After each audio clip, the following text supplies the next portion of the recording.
कुल्लू में मुख्यमंत्री जयराम ठाकुर ने किया शिल्प बाजार का उद्घाटन। 50 करोड़ रुपए की लागत से सरवरी बस अड्डा भी किया समर्पित। कहा, विकास कार्यों से हिमाचल प्रदेश तरक्की की राह की ओर अग्रसर।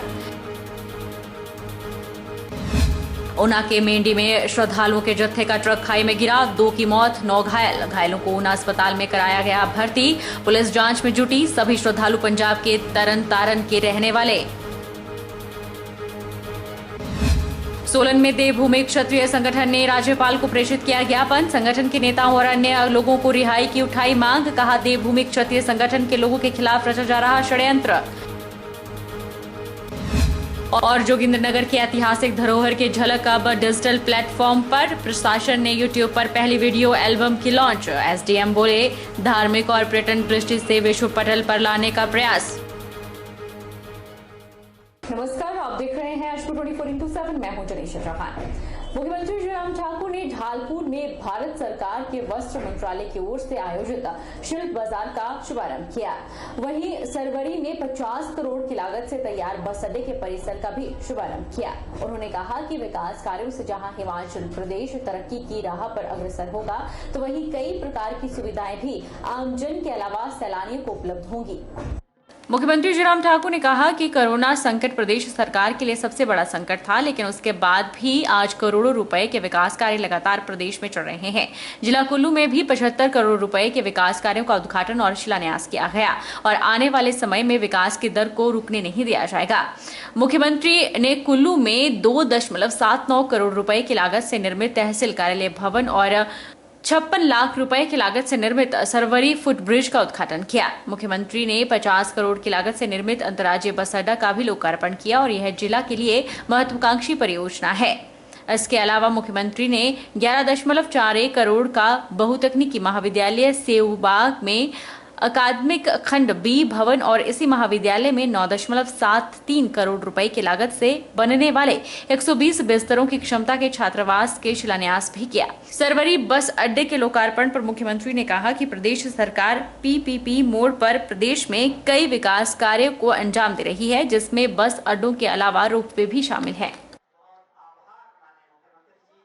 75 करोड़ रुपए के उद्घाटन और शिलान्यास आज के दिन कुल्लू विधानसभा क्षेत्र के अंतर्गत हो रहे हैं और इससे एक बड़ा साफ संदेश जाता है कि हिमाचल प्रदेश में जो पिछले 2 सालों से जो कोविड की एक परिस्थिति रही, जिसके कारण बहुत बड़ी कठिनाई का सामना भी करना पड़ा, लेकिन उस कठिनाई के बावजूद भी हमने हिमाचल प्रदेश में हर क्षेत्र में विकास को रुकने नहीं दिया है और उसी दृष्टि से कुल्लू में आज ये उद्घाटन और शिलान्यास के कार्यक्रम यहाँ पर हो रहे हैं और मैं सभी कुल्लू वासियों को बहुत बधाई देता हूँ, शुभकामनाएं देता हूँ। जितने भी प्रोजेक्ट्स जिनका इनॉग्रेशन और फाउंडेशन स्टोन आज की दिन है और इसके अतिरिक्त मुझे इस बात की खुशी है कि भारत और केंद्र प्रदेश सरकार द्वारा दोनों सरकार के माध्यम से क्राफ्ट मेले का जो आयोजन यहाँ पर किया गया है, जो 10 दिन चलेगा। ऐसे बहुत सारे सेल्फ हेल्प ग्रुप, बहुत सारे आर्टिजन जो अपने घर में बैठ कर के काम करते हैं, उनके प्रोडक्ट को प्रमोशन और प्रमोशन के साथ साथ उनकी मार्केटिंग, ये बहुत आवश्यक है। जब तक मार्केटिंग ना हो, जब तक प्रमोशन ना हो, एक्सपोजर ना उनको मिल पाए, लोग देखे ना उस सारी चीज़ को, समझे ना जब तक, तब तक के लिए वो नहीं बिकता है। 4 राज्यों के विधानसभा चुनाव में भाजपा की शानदार जीत के बाद अब हिमाचल प्रदेश में भी मिशन रिपीट का सपना सजाए प्रदेश भाजपा ने बैठकों का दौर शुरू कर दिया है। इसी के मद्देनजर बिलासपुर के घुमारवीं में भाजपा द्वारा 2 दिवसीय बैठक का आयोजन किया गया, जिसके दूसरे दिन हमीरपुर संसदीय क्षेत्र की बैठक रखी गई। बिलासपुर के घुमारवीं में भाजपा द्वारा 2 दिवसीय बैठक का आयोजन किया गया, जिसके दूसरे दिन हमीरपुर संसदीय क्षेत्र की बैठक रखी गई। इस बैठक में बीजेपी राष्ट्रीय उपाध्यक्ष सौदान सिंह, पूर्व मुख्यमंत्री प्रेम कुमार धूमल सहित अन्य नेता और पदाधिकारी मौजूद रहे। वहीं इस बैठक में हमीरपुर संसदीय क्षेत्र के 17 विधानसभा हलकों में वर्ष 2017 विधानसभा चुनाव में पार्टी के उम्मीदवारों सहित मंडलाध्यक्षों और महामंत्रियों ने भाग लिया। पूर्व मुख्यमंत्री प्रेम कुमार धूमल ने कहा कि प्रदेश की वर्तमान जयराम सरकार शानदार काम कर रही है और प्रदेश में विकास के दम पर मिशन रिपीट किया जाएगा। साथ ही प्रेम कुमार धूमल ने हिमाचल प्रदेश में पहले गठबंधन की सरकार बनने और फिर वर्ष 2007 और वर्ष 2017 में बहुमत से सरकार बनने के बाद वर्ष 2022 के विधानसभा चुनाव में भी बहुमत से सरकार बनाने का दावा किया है। वर्तमान सरकार भारतीय जनता पार्टी की सरकार बहुत शानदार काम कर रही है और बीजेपी हमेशा इतिहास रचती है। पहले गठबंधन में सरकारें बनाते रहे। 2007 में पहली बार विशुद्ध भारतीय जनता पार्टी की सरकार बनी। 2017 में फिर रिपीट हुई और 2022 में फिर से रिपीट करेंगे और विशुद्ध भारतीय जनता पार्टी की भारी बहुमत के साथ सरकार बनाएंगे। देखो, लोकतंत्र में सबको अपना अपना राजनीतिक दल बनाने का अधिकार है, चुनाव लड़ने का अधिकार है। राजनीतिक दल आएंगे जाएंगे, पहले भी कई पार्टियां बनी हैं। हम अपनी पार्टी को जिताने के लिए जो काम करेंगे, बीजेपी का कमल खिलाएंगे। फतेहपुर विधानसभा में पूर्व सांसद राजन सुशांत ओपीएस पेंशन को लेकर धरने पर बैठे हैं। आज धरने को बैठे हुए उन्हें 1 वर्ष पूरा हो गया है। धरना स्थल पर अभी तक सरकार की तरफ से न कोई प्रदेश सरकार के नेता इस मामले में उनसे मिलने आए और न ही किसी भी प्रशासनिक अधिकारी ने उनकी मांगों को सरकार तक पहुंचाने की जहमत उठाई। धरने पर बैठे 1 वर्ष पूरा होने पर फतेहपुर में राजन सुशांत ने पत्रकार वार्ता की। एचआरए के संस्थापक डॉक्टर राजन सुशांत ने कहा कि आगामी विधानसभा चुनाव में प्रदेश में कांग्रेस की सरकार नहीं आएगी और भाजपा की सरकार लोग बनने नहीं देंगे, लिहाजा लोगों के सामने विकल्प के तौर पर एचआरए सामने है। डॉक्टर सुशांत ने कहा कि आने वाले विधानसभा चुनाव में 70% टिकट नौजवानों और महिलाओं को दी जाएगी, साथ ही कर्मचारियों को बची 10% टिकट दी जाएगी। उन्होंने कहा कि पिछले 1 वर्ष से वह कर्मचारियों के लिए धरने पर बैठे हैं और जब तक ओपीएस बहाल नहीं हो जाती तब तक यह धरना जारी रहेगा। उन्होंने कहा कि इकलौते नेता हैं जिन्होंने अपनी पेंशन त्यागी है। अगर किसी नेता में दम है तो वह अपनी विधायकी और संसद की पेंशन छोड़कर बताए। उनके बच्चों को सुविधाएं देना, उनकी कॉलोनियों का निर्माण करना, अनेकों सुविधाएं मैंने सोच रखी हैं। जहां राजन शाम 2 लाख बेरोजगारों को पहले साल रोजगार देगा, जहां राजन शाम 1 लाख मजदूरों को भर्ती करेगा, जहाँ राजन शांत 5,000 करोड़ मूल्य को एक ही साल में नौकरी देगा, 24 घंटे में 1.5 लाख को एनपीएस वालों को ओपीएस देगा, वह राजन शांत को 3,000 हमारे मीडिया के लोगों के लिए सुविधाएं देना कोई बहुत बड़ी बात नहीं होगी। और मैं आपके लिए नहीं कर रहा हूँ, डेमोक्रेसी को बचाने के लिए कर रहा हूँ।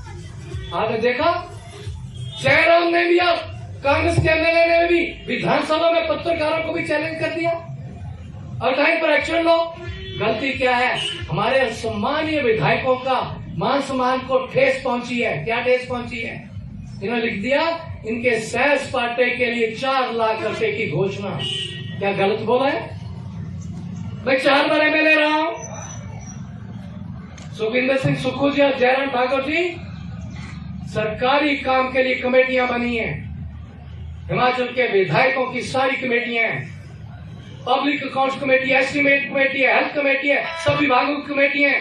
हिमाचल के अंदर घूमे, चाहे पूरे देश में जाएं, उनके रहने ठहरने का, भोजन का व्यवस्था सारी आने जाने की विधानसभा का सचिवालय करता है। आपकी जेब से 1 पैसा नहीं लगता है।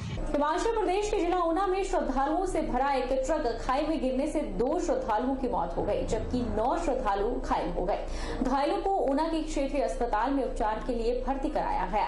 ये सभी श्रद्धालु पंजाब के तरन तारण के रहने वाले बताए जाते हैं। श्रद्धालुओं का यह जत्था मेंढी के बाबा बड़भाग सिंह धार्मिक स्थल के दर्शन कर वापस लौट रहा था। फिलहाल पुलिस दुर्घटना के कारणों की जांच में जुटी हुई है। ओवरलोडिंग और मालवाहक वाहनों में यात्रा करने के कारण अक्सर कई दुर्घटनाओं के मामले सामने आते रहे हैं, जिनमें निर्दोष यात्रियों और श्रद्धालुओं को अपनी जान गंवानी पड़ी है। हालांकि मालवाहक वाहनों में यात्रा करने और ओवरलोडिंग पर सभी प्रमुख स्थानों के प्रशासन चेतावनी देते आए हैं और इस पर सख्त निर्देश देते हुए मनाही करते आए हैं। बावजूद इसके न सिर्फ मालवाहक वाहनों में यात्रा करने का सिलसिला बदस्तूर जारी है, बल्कि इस प्रकार के मालवाहक वाहनों में यात्रा के दौरान ओवरलोडिंग भी की जाती है। वाहन चालकों और वाहन मालिकों द्वारा की गई इस ओवरलोडिंग की कीमत बेवजह यात्रियों को चुकानी पड़ती है। अक्सर ऐसे ही मालवाहक ओवरलोडिंग के वाहन की दुर्घटनाओं के शिकार होते आए हैं। एक बार फिर हिमाचल के जिला ऊना में इसी प्रकार का हादसा पेश आया है। दरअसल ऊना में श्रद्धालुओं से भरा ट्रक खाई में गिरने से 2 श्रद्धालुओं की मौत हो गई, जबकि 9 श्रद्धालु घायल हो गए।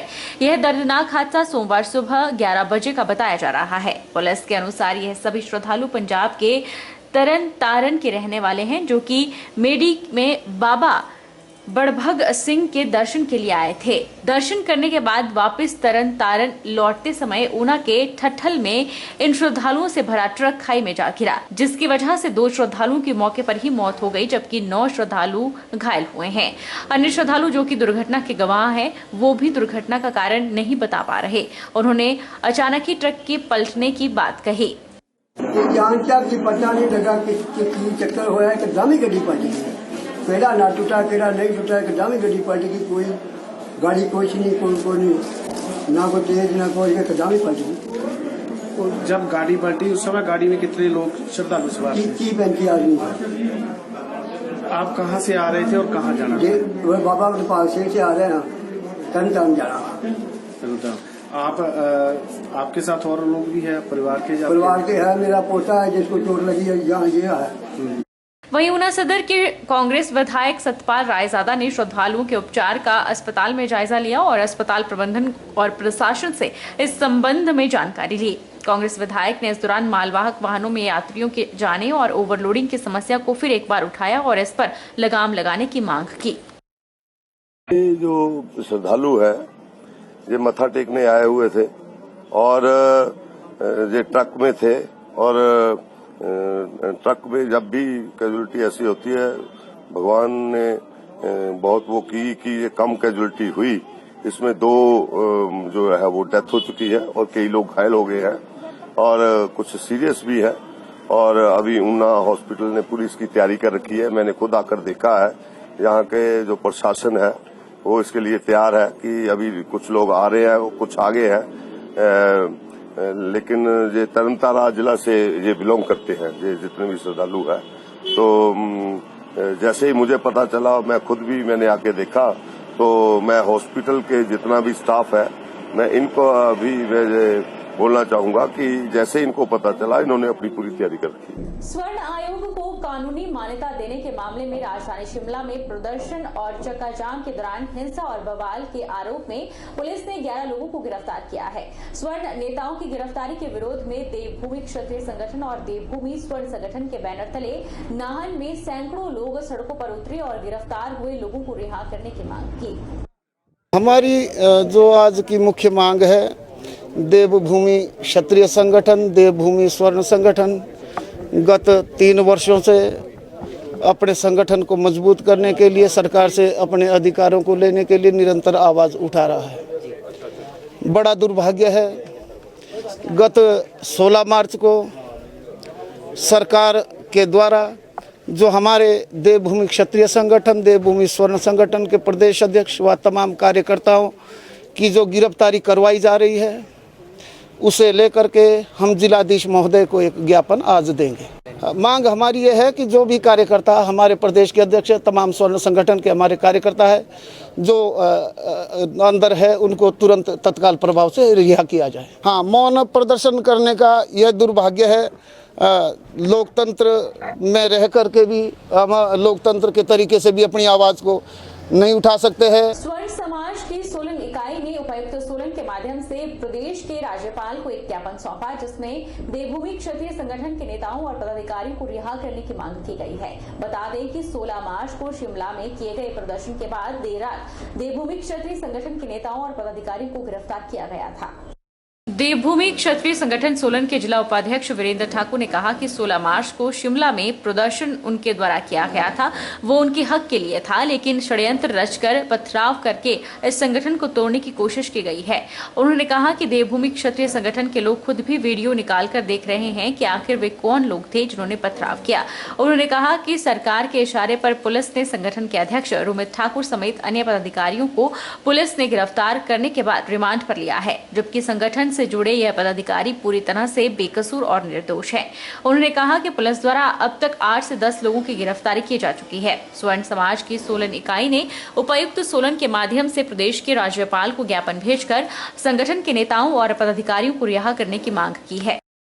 तो जो आज हम ये ज्ञापन देने आए हैं, तो हम ये ज्ञापन जो 16 तारीख को आंदोलन हुआ था और उसमें हमारे जितने भी पदाधिकारी उस दिन हिरासत में लिए गए हैं, उनको बाहर निकालने के लिए झूठे षड्यंत्र के तौर पे जिस तरीके से भी उनको अरेस्ट किया गया, रात को 3 बजे उनको होटलों से उठा के लेके गए हैं, तो एक षड्यंत्र के तहत हमारे को ये लगता है कि षड्यंत्र की तरह ये सब कुछ हुआ है।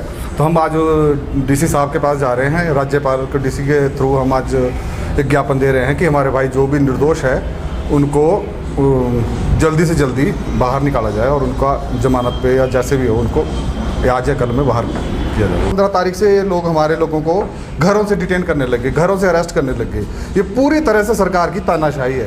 अब एक किस्म से आप देखो, अगर भगवा कलर का झंडा लगा के जो गाड़ी हमारी रोड पे चल रही है, प्रशासन ये बोलता है कि इन गाड़ियों का चाबियां ले लो, इन गाड़ियों के जो लेके चले हैं उन लोगों को अरेस्ट करो। ये तानाशाही नहीं तो और क्या है।